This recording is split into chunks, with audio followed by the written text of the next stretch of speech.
risk that I want to talk about now is a new one that we haven't really experienced before, and most of us are really pretty clueless as to even how to protect yourself from it. And what I'm talking about is cyber theft. This is really a growing problem. PricewaterhouseCoopers reports in its Global State of Information Security Survey 2015 that the number of detected information security breaches has risen, listen to this, 66% per year since 2009. And that means that your accounts may well have been hacked, but you don't even know about it. Why? Because they're not disclosed. Because companies and banks want you to feel safe and secure using their system. They want you to leave your wealth in that system. And if you knew that they had been hacked, you might make a different choice.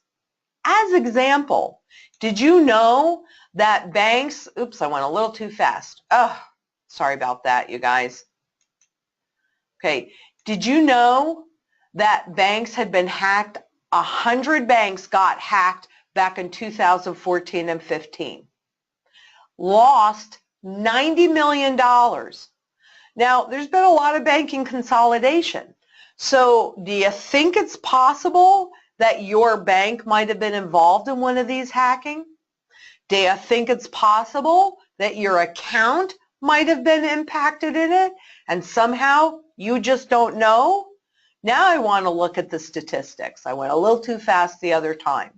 But in these statistics, what you see is that 22% of the times when the bank was hacked, they actually, this is a little bit too small for me to read, bear with me here, okay?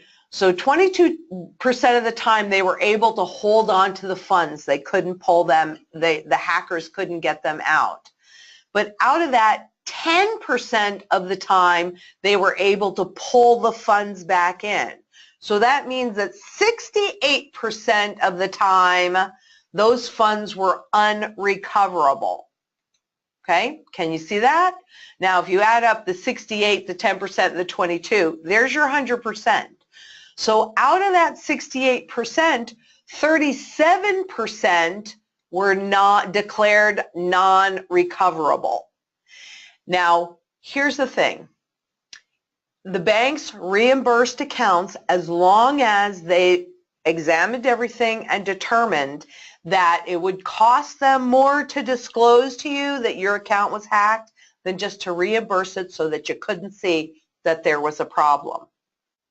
But for businesses, they have fewer options than you do, so 60% of them lost money during that hack. I want you to really think about this because this is clearly a growing problem. And you would expect the banking system and the financial system to have the highest level of security. But even the highest level of bankers are not immune. So this year, this is SWIFT.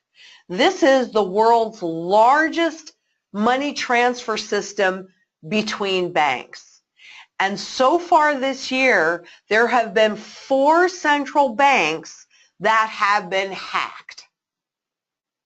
So even where we consider to be the highest level of security, this is from the Wall Street Journal, that they provided startling evidence of the vulnerability of parts of the financial system that everybody thought were highly secure.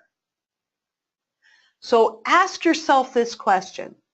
Do you really think that can't happen to you?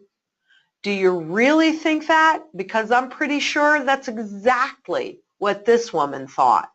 She can bang on those bank doors all she wants. What can you do when the computer says no?